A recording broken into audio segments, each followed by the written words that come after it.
నమస్కారం అండి. మీ పేరు? రమాదేవి అండి. ఏం చేస్తుంటారు? House wife. ఎంతమంది పిల్లలండి? ఇద్దరు అబ్బాయిలండి. ఏం చదువుకుంటున్నారు మేడం? పిల్లలిద్దరు ఇంజనీరింగ్ చదువుతున్నారు. అయిపోయిందా? చదువుతున్నారు ఇంకా. 4th ఇయర్ ఒకడు, ఫస్ట్ ఇయర్ ఒకడు. విద్యా దీవెన పడిందండి మీకు? మాకు ఏం రావండి. మాకు ఇన్కమ్ ట్యాక్స్ రిటర్న్స్ ఉన్నాయి, అవి ఏం రావు. మరి ఇప్పుడు నిత్యావసర వస్తువులు కానీ కూరగాయల ధరలు కానీ ఎలా ఉన్నాయమ్మా? అంటే ఎప్పుడు నార్మల్గానే ఉంటాయి. ఈ మధ్య కొంచెం రేట్లు పెరిగినట్టు అనిపించింది, కొంచెం కాస్ట్ పెరిగినట్టు. ప్రస్తుతం ప్రభుత్వ పరిపాలన ఎలా ఉందండి? చూస్తూనే ఉంటారు, మేబీ ఫోన్లో కానీ టీవీలో కానీ వాచ్ చేస్తూనే ఉంటారు. ఎలా అనిపిస్తుందండి ఈ సంక్షేమ పథకాలు కానీ ఇవన్నీ? అంటే పథకాలలో వృద్ధాప్య పెన్షన్, వితంతు పెన్షన్ ఇవి అయితే రీజనబుల్ అనిపిస్తుంది. ఇవైతే రీజనబుల్గా అనిపిస్తుంది. మిగిలిన అన్ని వేస్ట్ అని నా అభిప్రాయం. ఎందుకనండి? అంటే అన్నీ అందరికి ఉపయోగపడతాయి కదా, అమ్మఒడి ఇవన్నీ. ఓకే, అంటే కావాలని కోరుకునే వాళ్ళు కూడా ఉంటారు కదండి, కొంచెం పేదవాళ్ళు కూడా. కొంచెం డెవలప్మెంట్ వైపు చూపిస్తే బాగుండేదని అనిపించింది నాకైతే. కొంచెం డెవలప్మెంట్ అంటే ఏ విధంగా డెవలప్మెంట్ అని అనుకుంటున్నారు? ఇప్పుడు మన పిల్లలు మన హైదరాబాద్, బెంగళూరు అటు సైడ్ వెళ్ళకోకుండా మనకు ఆంధ్రాలో డెవలప్మెంట్. ఇప్పుడు మా పిల్లలు ఇంజనీరింగ్ చదువుతున్నారు. పేరెంట్స్గా మాకు పిల్లలు ఇక్కడ ఉంటేనే బాగుంటుందని మేము అనుకుంటాంగా. మన ఏరియాలో, మన సరౌండింగ్స్లో అవన్నీ కొంచెం డెవలప్ చేస్తే బాగుంటుందని. డెవలప్మెంట్ లేదని అందరూ. డెవలప్ అంటే ఆయన వచ్చిన 2 years కరోనానే వచ్చింది.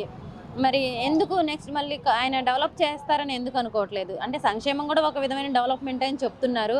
ఇప్పుడు ఇది చేశారు, నెక్స్ట్ ఎందుకు డెవలప్ చేస్తారని ఎందుకు అనుకోవట్లేదు? అదే డెవలప్ చేస్తారని ఎందుకు అనుకోవట్లేదు అంటే ఇప్పుడు కనిపిస్తుందిగా, మనకి కనిపిస్తుందిగా. మేమైతే వైసీపీ పార్టీ. ఇప్పుడు కొంచెం డెవలప్మెంట్ ఉంటే బాగుంటుందని మా అభిప్రాయం, నార్మల్ హౌస్ వైఫ్గా.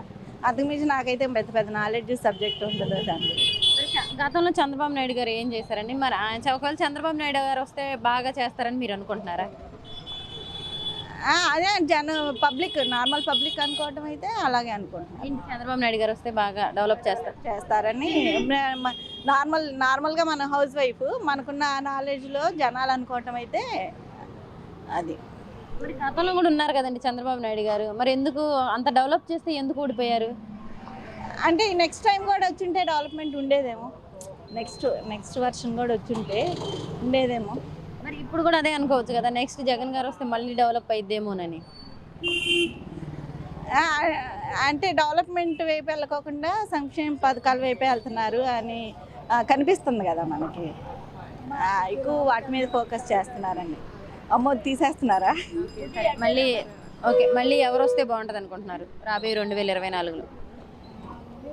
ఎవరైతే బాగా డెవలప్ చేస్తారో వాళ్ళు. అంటే మాకైతే పథకాలు ఏం రావు. మేమైతే అబవ్ మిడిల్ క్లాస్ ఫ్యామిలీ అనుకోండి. కొంచెం డెవలప్మెంట్ ఉంటే మన పిల్లలు మన సరౌండింగ్స్లో మన దగ్గర ఉంటారు కదా, అంటే డెవలప్మెంట్ ఉంటే బాగుంటుందని మేము అనుకుంటున్నాం. Thank you. ఓకే.